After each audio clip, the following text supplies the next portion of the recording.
Hello, everyone, and welcome to our webinar on successfully maintaining and growing your practice. I am Diya Ranjan, Marketing Manager at Bizmatics, and I'm excited to be hosting the session today. For this session, we have three dynamic panelists and who are also subject matter experts in their own field. So let me introduce you to them. Our very first panelist is Lisa Ottman. Lisa is a senior credentialing executive with Bizmatics. With over 20 years of experience in practice management, practice recovery, and credentialing.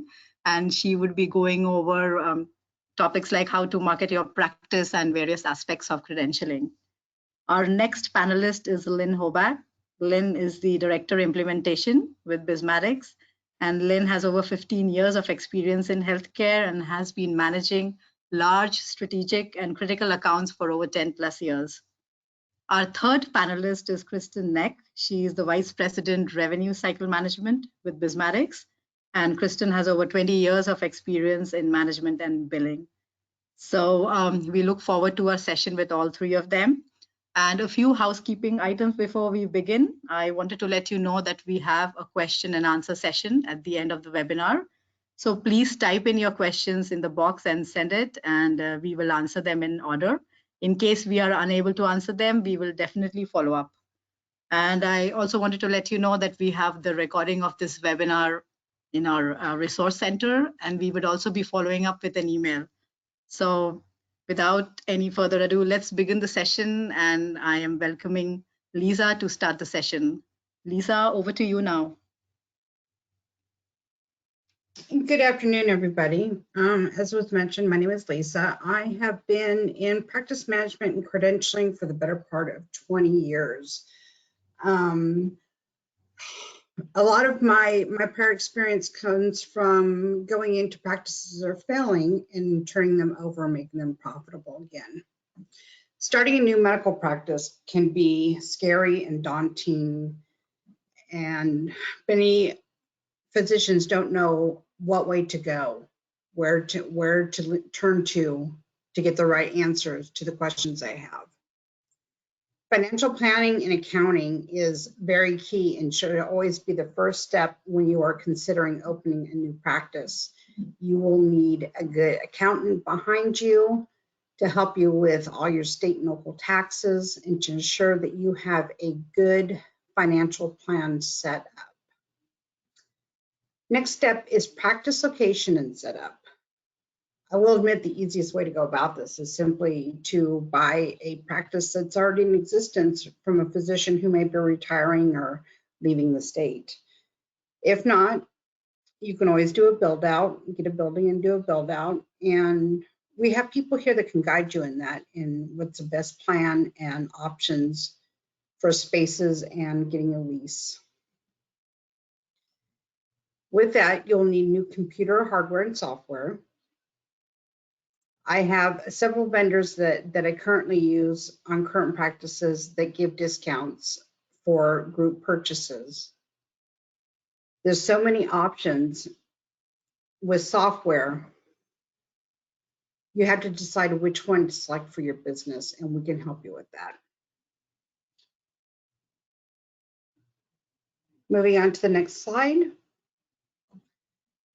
My baby is contracting and credentialing and also hospital privileges. So one thing that I really do enjoy about my job. We have a team of credentialers.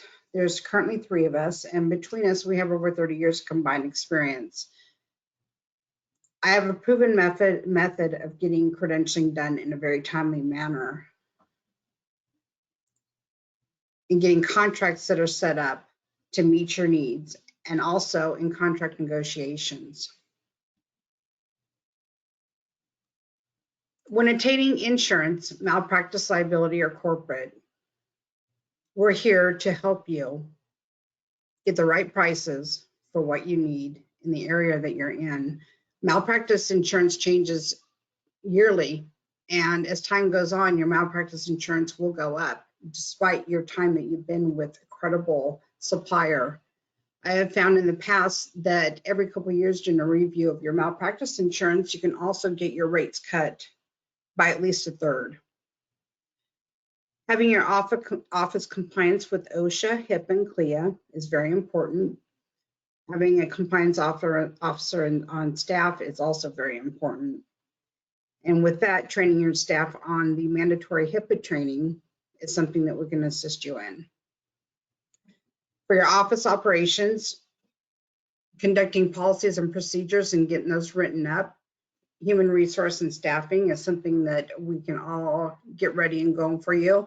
I have many years of writing policies and procedures for offices. And these are one of the key things that you want to get started before your practice opens, so that you know and your employees know what all procedures will be. Billing and coding. We have a great billing and coding team here that will be spoke on in more depth a little bit later on. For marketing of your practice, for specialty physicians, my favorite marketing tool is going out and meeting your neighbors, meeting other providers around, handing out some goodies such as pens, pads. And for family practice or primary care, that is good networking with the insurance. And last, additional vendors and suppliers. There's a long list of things that you'll need, down from gowns to immunizations. We can help you find the best suppliers in your region for the best prices. But that wraps up my portion of it, and we will hand it over to Lynn. Hi, everyone. Thank you for joining us. My name is Lynn Hoback, and as Dia had mentioned, I'm the Director of Implementation Services. I've been with healthcare for more than 18 years. I've been working with prognosis for more than 12 and directly employed by Bismatics for a little over 10.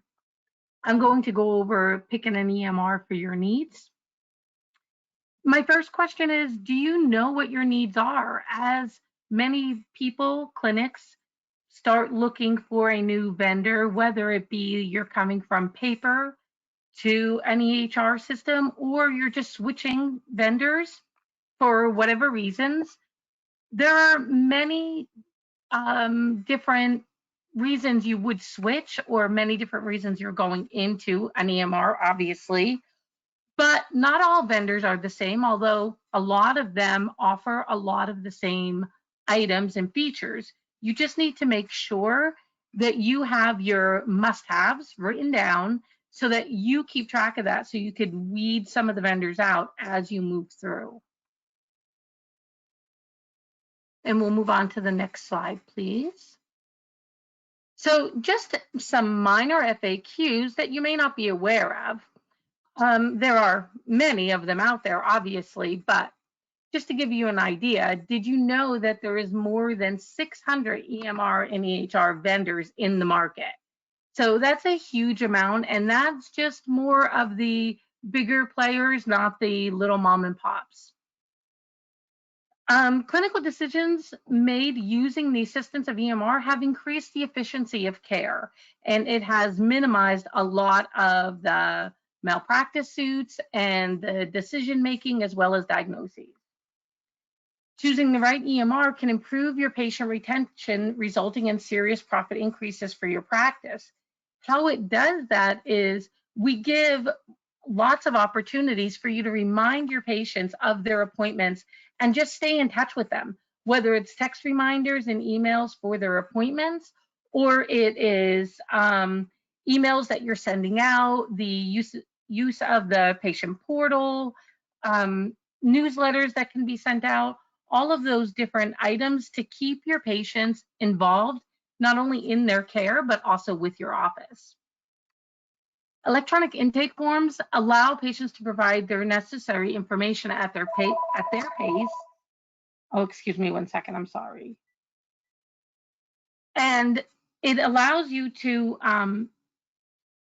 complete their forms anywhere.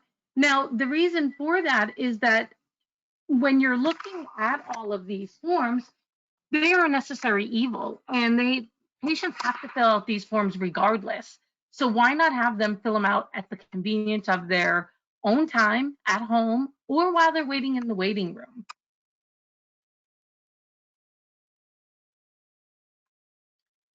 Before you do choose an EMR, when you're going through the process, it could be a little overwhelming.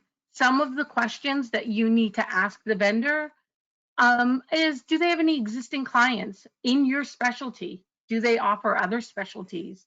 Does the system come preloaded with some specialty templates? Do you have to create your own or add your own? And do you have to pay for any additional templates if you need them for another specialty? Is the company the developers of the software, or is it rebranded from another vendor?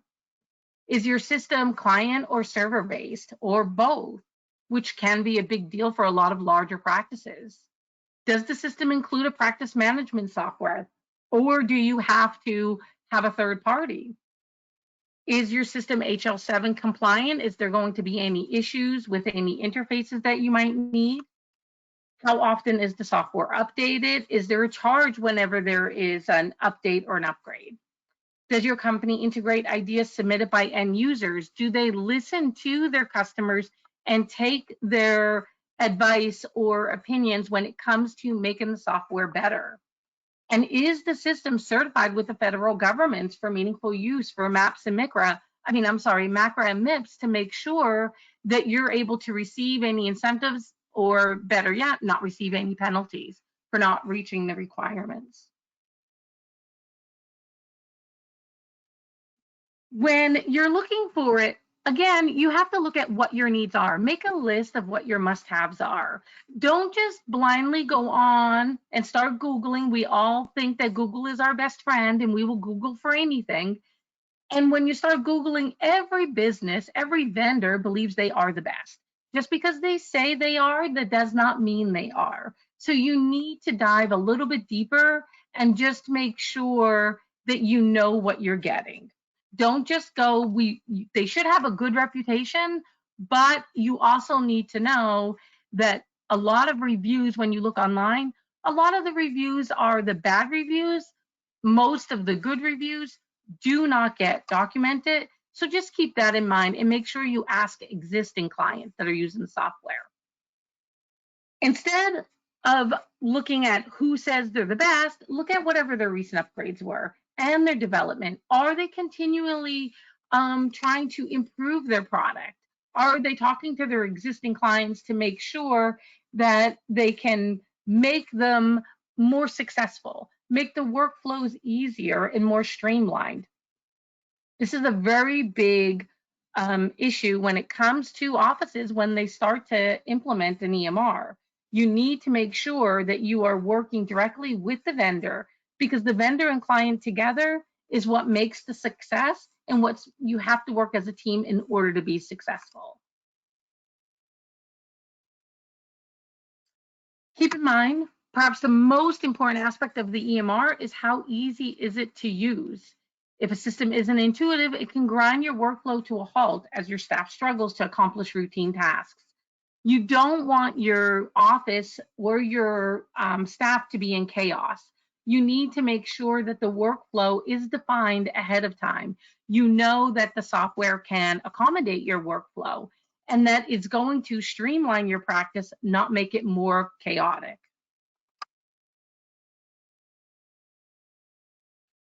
The next topic is setting up your EMR for success.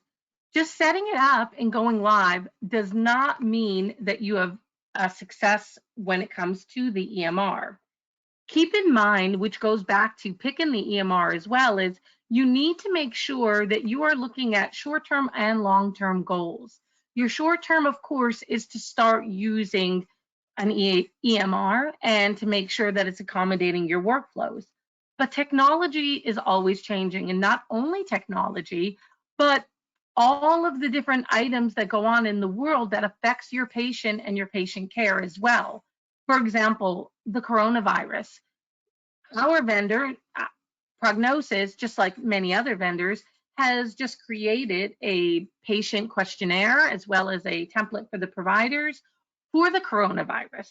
Now, this is something that may affect your patients, because if they're traveling or if they have family, friends, coworkers that travel, of course, they can be bringing the coronavirus in with them as they're coming in for an appointment or anything like that. So The way it works, just to give you a quick example, is the patient will fill out the questionnaire before they come into the office for their appointment. The clinical staff will take them into the office. They'll start going through maybe their vitals. As they're going through it, the system is automatically looking to match any of the criteria that we set up so that it can warn you. So if it says that they did travel to China or the Middle East, or they've been around somebody that has traveled and they have some of the symptoms, it will immediately alert the clinical staff with a pop-up message telling them to isolate the patient and take protective cautions when it comes to treating the patient. And when the provider comes in to see the patient, it will tell them that they are suspected of having the coronavirus, that they need to do certain lab tests for them, and that if it is positive, they need to report to the CDC and the form that needs to be reported. So when you're looking for an EMR and you go to set up your EMR, look at long-term goals as well, because your workflow and your requirements and your needs are constantly changing, or at least changing periodically. So you need to make sure 6 months down the road, a year down the road, a couple years down the road, the EMR that you chose can still accommodate all your needs as they're changing.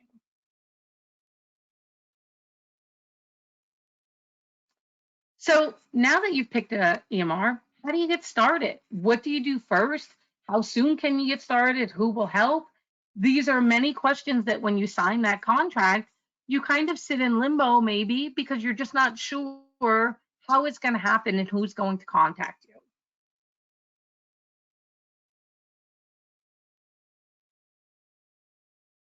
What I've done here is just give you an implementation sample. Every implementation is designed for your practice to make sure that we're meeting all of your requirements, to make sure that we're doing everything you need and you have all of your must-haves. The first step that happens is your introduction call. Many things will happen in that introduction call. The first thing is the implementer, that the implementation manager, project manager that's going to work on your implementation with their team is going to contact you. Of course, to introduce themselves, but also to find out what your goals are, what kind of timeline you're looking for, and who's going to be your decision makers, because you need to define a small group so that not everybody in your office is making decisions, because that will just cause more chaos. Your next step is going to be documentation gathering. Any documents that you're going to need to add to the system, such as maybe some templates that you define that you really like and you want to make sure that they're added in there, or your logos and your signatures and the setup for the SureScripts prescription, e-prescription. All of that information has to be given to that project manager so that they can work with their team to get it all inputted in there. This way here, when you do go live, it won't be so much of a shock because a lot of your information will already be in there. The next typical step is reviewing of the database and the predefined templates and forms. So typically all of your vendors will give you some templates and forms once you sign a contract with them. So you'll have your database and you could go through that. The goal is to go through and see what is included in that database. If it's going to be good enough for your specialty or your practice, or do you need to modify them or even add new ones? That is the whole idea of the reviews, to make sure everybody's on the same page so that, again, it's not too overwhelming when you go live and all of your information is in there. Then you have customization and training. So the reviews will continue, and as you're reviewing, you're going to see that you may need to customize certain templates. You may need to add a form or letters or anything like that. So the training and the customization is usually done simultaneously. And the training can be conducted by a role, by individuals, groups, or just their availability. A lot of practices have cross-training, which means that they all of their staff will fill in at any position that they need to be in case there's a call off. So therefore, they have to be trained on all of the workflows. So we customize your training based on what your needs are. And that's what all vendors should do. Next is go live. Your go live can happen several different ways. It can be a partial go live with maybe just your new patients. Or maybe it's a soft go live and you're just going to go live with certain modules like the registration and scheduling and maybe the electronic prescriptions. Or maybe it's just certain staff. You want just a certain group to start using them. Maybe your clinical staff, you're going to start having them upload the history and vitals and things like that. Or you could bite the bullet and just go full go live. All of it works. There is no right way. It just truly depends on how your office works, how willing your staff is to commit to the implementation as well as the go live.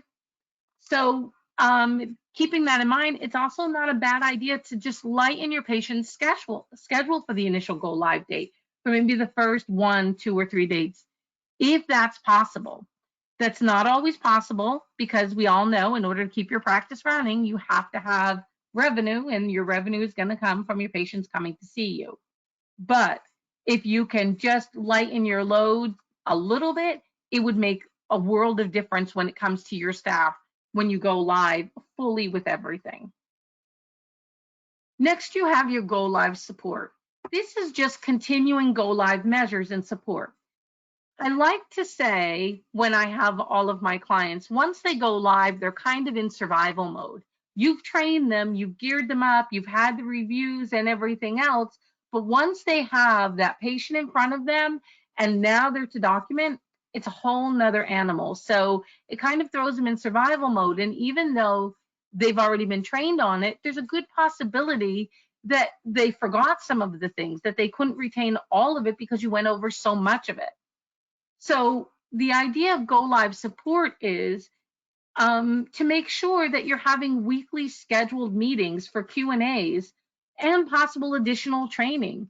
In addition to that, it could be additional customization because you may have a template or a form that you thought was great, but now that you're using it, you want to tweak it. You think it will work a little bit better if you're able to do a few different things. So again, although you're live, you will still have some customization, some training, definitely Q&A meetings and things like that, just to make sure that you're stable and that you're able to move forward and you don't get stuck in a rut. Another good idea is to implement a daily staff meeting before your appointments start, in the early stages of go live. It doesn't have to be every day and it doesn't have to be for the rest of time, but when you first go live, if you start to have a meeting in the morning and just kind of talk with the staff, everybody's on the same page. These are the patients that are coming in today.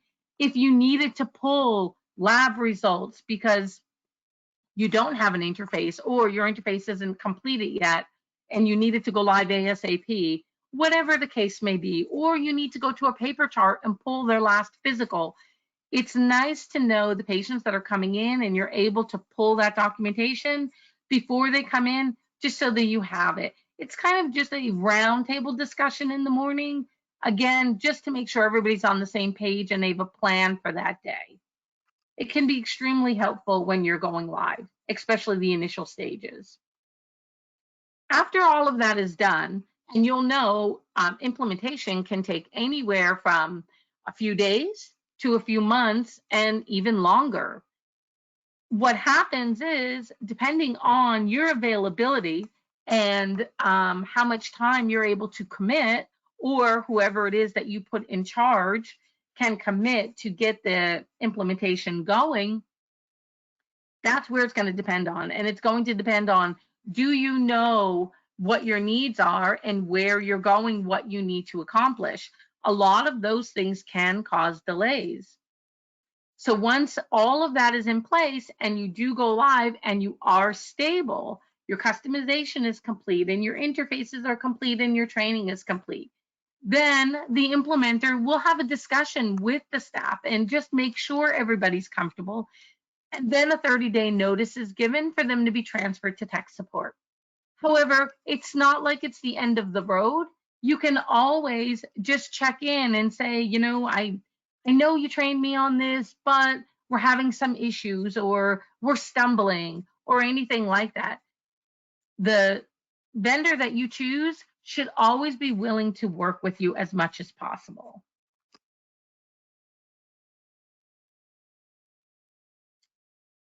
So success is easy when you're motivated to succeed. If you involve all of your staff, right from maybe not all of them choosing the EMR, you would just have your major stakeholders that's going to help choose your EMR. But when it comes to the final demos that you're having with the vendor, include them. Let them join because everybody's workflow is a little bit differently. So it's nice just to include them. That also promotes their motivation to start. Nobody likes change. So you can have a lot of people that are going to be possibly holding up the implementation success because they just don't want to move forward with the change or they're not comfortable with the change. So if you get them involved early on, it will motivate them to keep them going.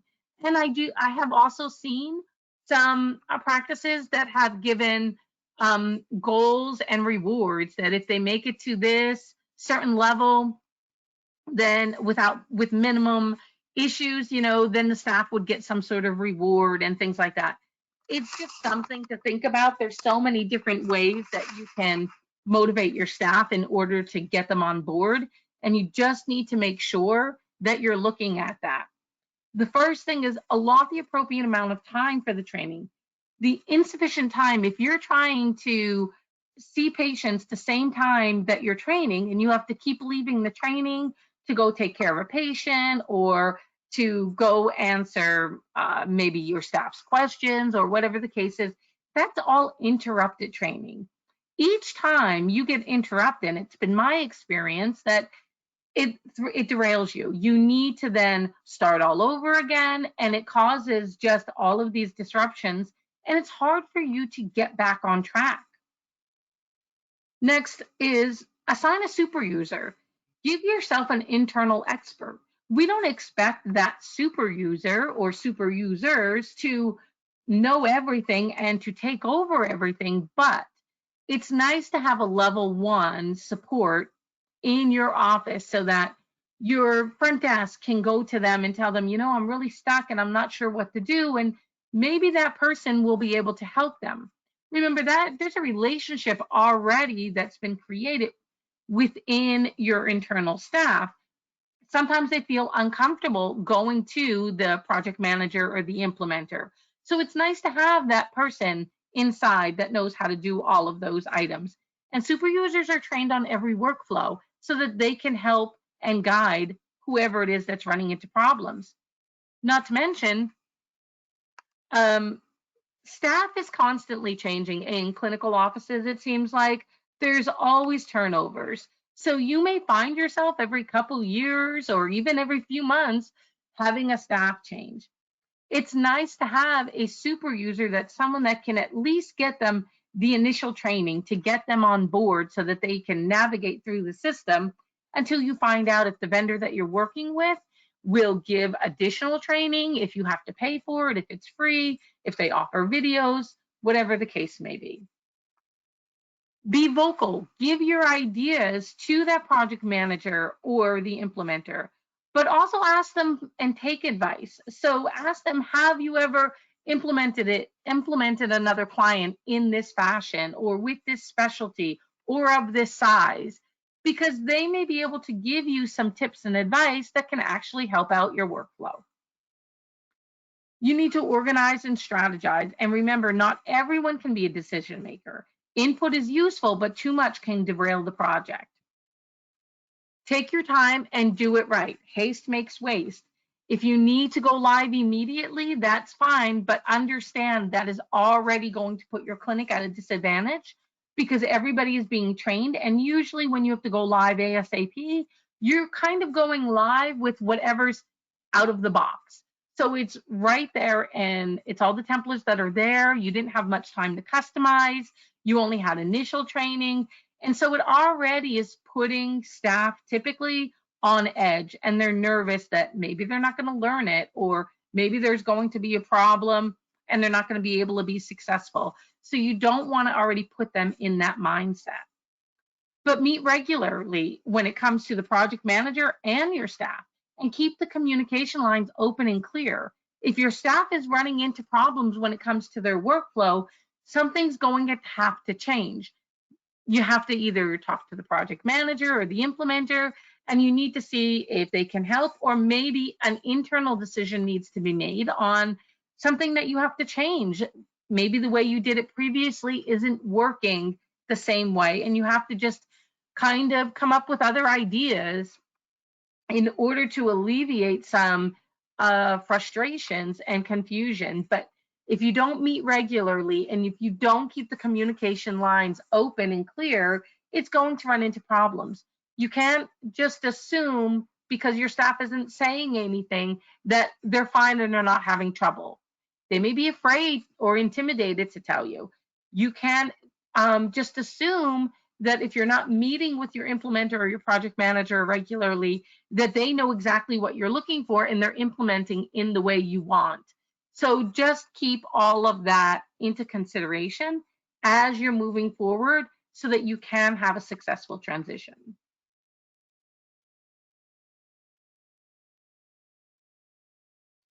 Some essential functions for continued success. If you find your staff is struggling, ask the vendor, whether you're in tech support or you're still in the implementation process, ask them if there are any other services or modules or anything that can help you out. If you have an issue with billing and maybe they're just not keeping up with all of your AR, you can find out from your vendor. Like, for example, we offer not only RCM services, the billing services, but we offer the billing module. But maybe you need to be in contact with somebody else, a third party or something like that. So there's all different services. And just because you didn't sign up for an initial service doesn't mean somewhere down the line you're not going to need it. You may not be using, for example, telemedicine right now, but as your practice grows, it may be something that you want to start. So just keep that in mind. Not all staff have the same skill sets or learning capabilities. There's a good possibility that there will be some staff that will need more training than others. There may be some staff that will be able to just look at it and say, oh, this is all common sense, and be able to do most of it with very little training. But you need to make sure that you are setting aside the amount of time that's needed for the training, for the individuals, whether it be by their role, if their workflow is a little bit more complicated than the others, or it's just based on that individual themselves. As I mentioned earlier, the implementation phase can vary. It can go anywhere from, we've had clients go live within days up until months or even a year when they're larger. So it's just something to keep in mind. So if you can create an implementation plan right in the beginning, have your goals set, it will make it a lot easier, and just hopefully everybody's staying on the same timeline. Ask your implementer if they have any suggestions for the implementation process. Remember, these are the people that are doing it every day. They may not be working in your office and know your workflow and know all of the different intricacies that you have, but they may be able to share some ideas. Regardless, you need to make sure that they are familiar and up to date with what your workflow will be, or at least what you're expecting it to be. Make sure you review your workflow periodically. Your needs and your requirements are changing, and it's going to depend on whether you're bringing new staff on or your practice is growing. You always need to just revisit it and make sure that if there's a change, you need to make that change so that you and the EMR can grow together. Review the new features that the vendor may offer. Once they're deployed, you can ask for training if you need it. It may be something that you're interested in. Typically, they'll make you aware of whatever features they are, but if not, you can always ask for additional training.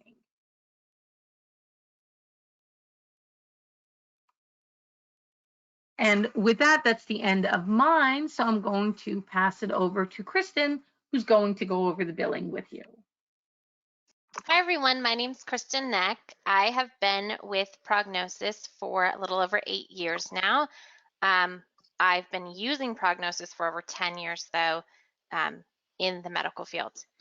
I have my master's degree in healthcare management and a bachelor's in business management.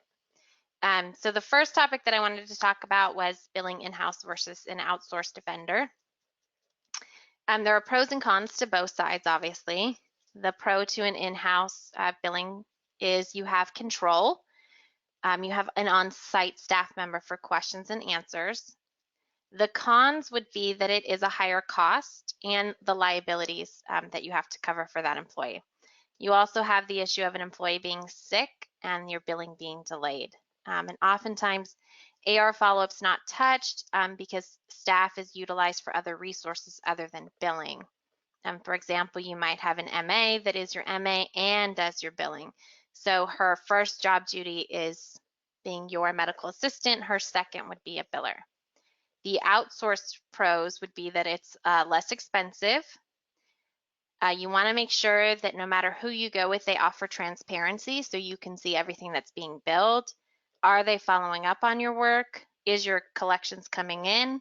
If you have a vendor that takes the billing and they don't give you access, that could be a potential problem and there is no transparency. They oftentimes have full-time billers and backup billers. And there's consistency or guaranteed consistency on AR follow-up, appeals, denials, claims processing, and payment posting. The cons to that would be a variable cost when it comes into a percentage and controls maintained by the billing company unless there's an agreement beforehand that the doctor maintains control. For example, some billing vendors maintain control over what can be written off, while others leave the control in the doctor's hands on what can be written off.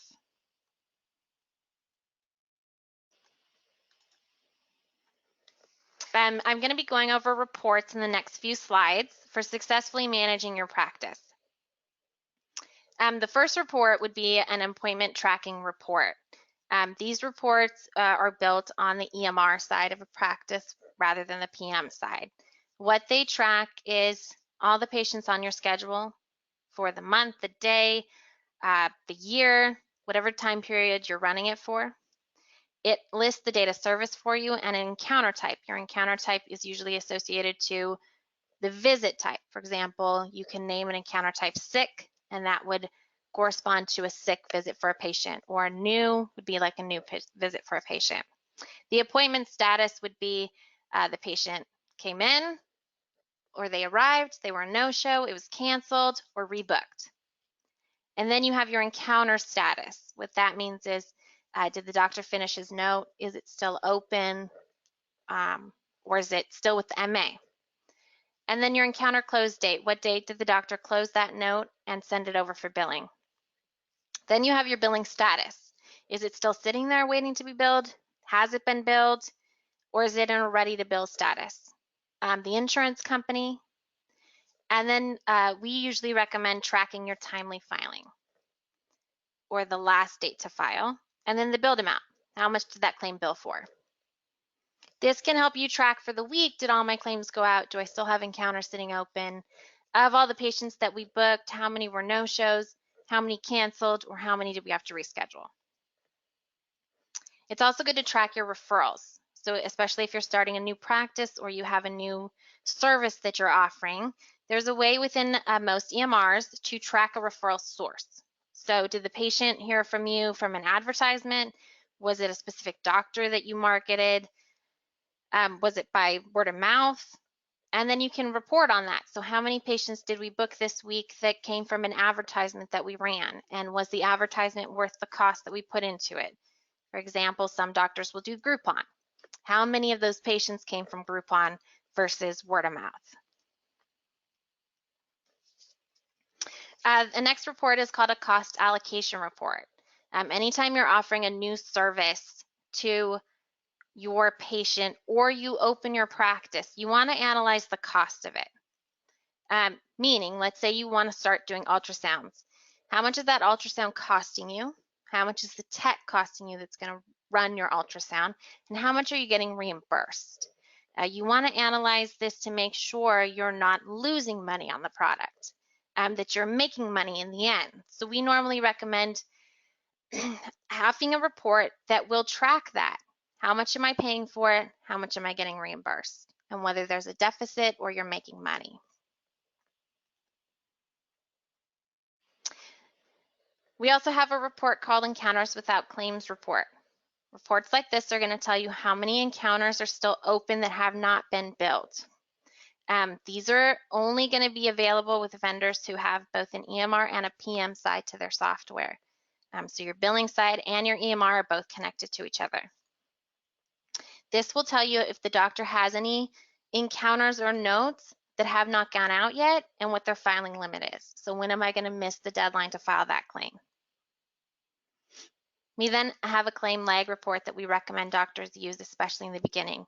This report will track how long it takes you to close your encounter from the time you see the patient.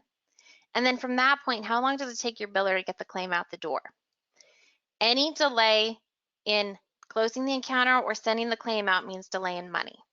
So if it takes 10 days on average to bill a claim from date of service to the claim going out, that's a 10-day delay in the doctor getting reimbursement. Monitoring your unprocessed claims. These are claims that go to your biller but haven't gone out yet. And you want to make sure you understand why they're sitting there. Are they sitting there not touched? Are they sitting there on hold needing more information? Is my biller sending them out fast enough? So the claim lag report and monitoring your unprocessed claims will go hand in hand with each other to understand why your biller is not getting the claims out timely. Daily collection reports. In the very beginning, it can be important to analyze your front desk collections and your insurance collections. You want to make sure you can break those two up. How much did I collect at the time of service? How much did we collect after the fact? And how much did my insurance pay for the month? We also recommend a charge reimbursement report. This report goes hand in hand with a cost allocation report. So typically what it will tell you is if you have a particular service you're running, what diagnosis codes did I bill? What modifiers? How many times did I bill it that month? How much did I get paid? And then analyzing copay, deductibles, and collections at the time of service versus chasing the money after the fact. It is a proven fact that it's harder to get money after a patient leaves your office than while they're standing in front of you. Prognosis in particular has many reports that will help you understand the lack of collections at the front. So it will analyze the copays, deductibles, and coinsurance that an insurance applies on a remit versus what was actually taken at the time of service, and it will calculate that deficit. It'll also give you patient names, which will help you go in and update their copay. Maybe their copay changed from $25 to $50, and your front desk didn't catch it. She can update it and catch it next time. Monitoring your AR. AR means money. The longer it sits on your books, the less likely you are to collect it. You want to make sure you're analyzing the buckets, 0 to 30, 31 to 60, 61 to 90, 91 to 120. Specifically, you're 90 and over. Most insurances have a 90-day timely filing limit and a 60-day appeal limit. So after they deny a claim, you only have 60 days from the denial date to rework that claim. AR movement reports help you track this. So an AR movement report will tell you which bucket is it, my commercial, Aetna, United, Medicare. What was my AR on, in this example, May 31st in the 0 to 30 bucket? What was it on June 30th? And obviously, if your 560-101 is now in your 31 to 60, it rolled over without being worked. So that would be a flag that someone needs to look at that 565-01. Your denial transaction reports. Denials, most of the time, can be avoided if they're analyzed. We recommend tracking and trending denials on a monthly basis. So every month when you get a denial, tag it appropriately when you're posting the remit, and then analyze it at the end of the month. How many denials did I get for medical records? How many denials did I get for diagnosis codes? How many frequency denials did I get? And can I avoid any of those denials when I send the claims originally? Diagnosis codes denials can be avoided. You can set up scrubber checks, LCD policies to catch when you select a diagnosis code that is not covered by the payer.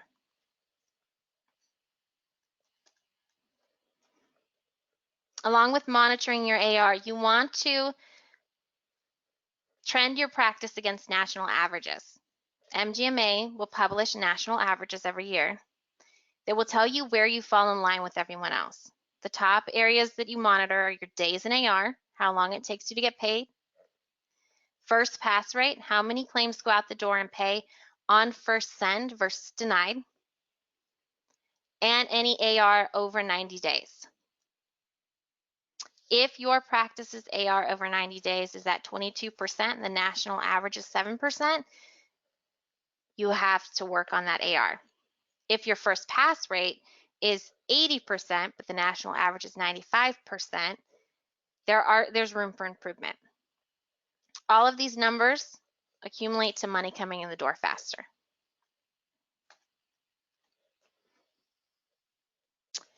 Grading your cash flow. It's important to doctors to understand how much money they're going to get in the future. If I bill $100,000 this month, when is that money going to hit my bank account? This particular report is called a waterfall report. What it shows is of your October dates of service, how many of those actually went out in the month of October? How many went out in November? How many went out in December? And then based on that, of your October claims that you billed in October, how much of it paid in October? How much of it waited till November? With these reports, you can actually trend and track your average cash flow. So if you bill $100,000 in January, 20% of that will hit in February, or 40% of December will hit in February. And then how much of my money is still sitting on my AR?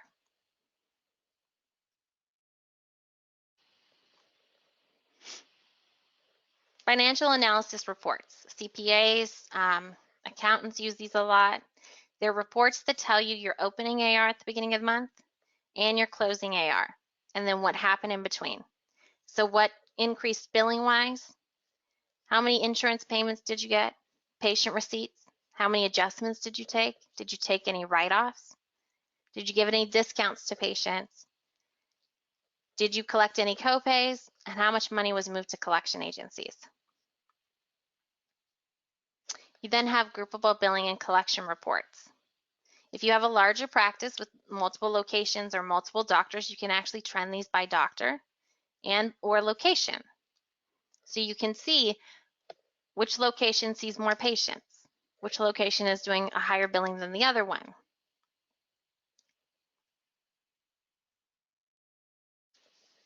Do we have any questions? Yes, we do. So yes, first of all, I wanted to thank Lisa, Lynn, and Kristen, you also, for this wonderful session. I think you would have answered a lot of questions in the process, but we do have a few, and I'm just, I will just read it out to you. So the very first question, I think, can be answered from various angles. So the question is, do you help with creating policies and procedures for an ambulatory surgery center? So policy procedures add to internal policies, or policies such as your patient policies? I think, Lynn, you can kind of go over both of them. Because we do have, so internal policies, we can give you advice. And when it comes to the patient policies, we always have examples that we can give you that we might have used for other clients and things like that, where we would change it up, obviously, so it's not exactly the same, but at least it would give you that base so that you know how to start. And then, of course, we would help you with it as we go along. Okay.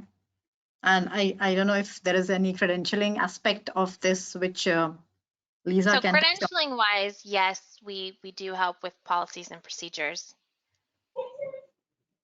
I guess it would depend on if you're looking for it in regards to implementing on the EMR side or practice-wise, like a financial policy for your patients that you bill versus like a policy that you have your patients sign when they come in the door, or that would both be on EMR and billing. So the answer is yes. Okay. All right. So the next question is, how long does it take to get credentialed with an insurance? Right now, the current times are running anywhere from 90 to 120 days, with the exceptions of like TRICARE that can take up to a year, depending on what region you're in. We aim to shoot for 90 days, but always expect 120. Okay. So the next question is, should I analyze my cost before or after I start a new service? I recommend doing both.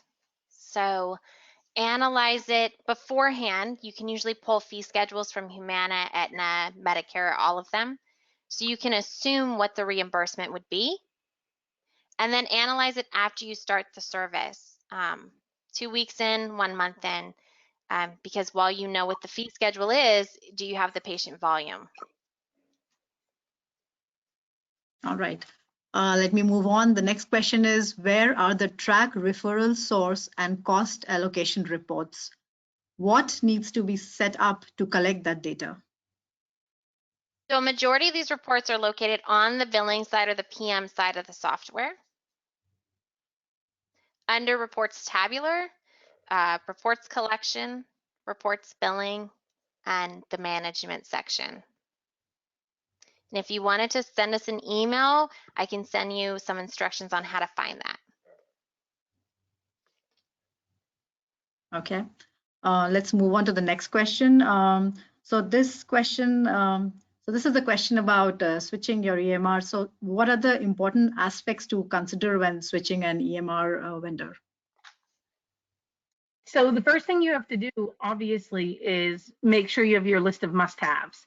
If you're with a current EMR, there's a reason you're leaving. So you want to make sure that you know that the new EMR is going to accommodate whatever you're looking for. But in addition to that, you want to make sure that they're going to be able to import your demographics. Now, that is on both sides, because at least on our side, when it comes to prognosis, we can import it for you as long as you can give it to us in a certain format. But from your existing vendor, many times there is a big holdup for that. And depending on who the vendor is that you're currently working with, it can sometimes take up to 3 months to get it from them because they do drag their feet. So that's another thing to consider. Find out what your contract is. When does it terminate? What does it include? And will they give you an export? Do you have to pay for it? All of that is to take into consideration. And again, I would just make sure that you're choosing a EMR. If you're already in one, you know what it's like. So you want to make sure that you're choosing one that is going to continuously improve and that you can grow with, so you don't have to keep going through changing vendors. All right, let's move on. So the next question is, I'm already credentialed with another office. So when I start my own practice, can I just submit a change of address for my new practice, or there's something more that needs to be done? No, with your new practice, you also have a new tax ID number. And with that, you need to get a new contracts under that tax ID number. So the contracting and credentialing, well, the contracting will start all over again. And once that is complete, we can then transfer your credentials over to your new practice. All right, thank you. So this is the last question, and if there are more, you can send it over in the question box. So this question is, do you know what all are needed when implementing an EHR? Maybe from the practice side. What all is needed? Well, the first are very initial items, such as, if you have a logo, we'll need that, and definitely provider signatures. And if you're going to do any prescribing of medications, There is the registration for the ERX and things like that. So they're the initial things that you have to get started with. But as I had mentioned in the presentation, you can go live with the templates and forms that are already existing in the database and customize as you go, but it does just cause a little more stress. If you do have the time to go through the training and the reviews and customization before go live, there's nothing like it. That actually is the best route, but not everybody's able to do that. So you just have to get your must-haves, what you need from your workflow in your office. But in addition to that, your very standard items, which is, you know, you need to register for your e-prescribing, you need your signatures and your letterheads, logos, any specific templates or forms or documents that maybe you created that you definitely want to include because maybe you spent a lot of time on them. So things like that are very important to get started with. Okay, all right. There is another one which talks about grading your practice and what all reports or details will be covered while you're getting your analysis done. So we do offer a billing analysis that does grade your practice. A lot of the reports that I went over on the webinar are included, but in addition to that, we do analyze the denials and give suggestions. There's also suggestions maybe on, let's say, your internal medicine. We do compare you to other internal medicine doctors, and we'll suggest maybe they're doing flu vaccines and you're not, or they do B12 injections and you're not. So we'll offer some suggestions in the report as well. All right, okay. So thank you all to all our panelists once again. And I also wanted to let everybody know that we have the information in case you have more questions or you want to reach out to us. We have 2 emails here, one for credentialing, if you have any credentialing related queries or questions, and the other is for EMR and billing. You can reach out to us, and our recording will be available in the resource center, and we would be sending an email also with a link. So thank you to all the attendees also for being a part of this webinar, and it is bye from us for now. Thank you. Thank you, everyone. Have a great day.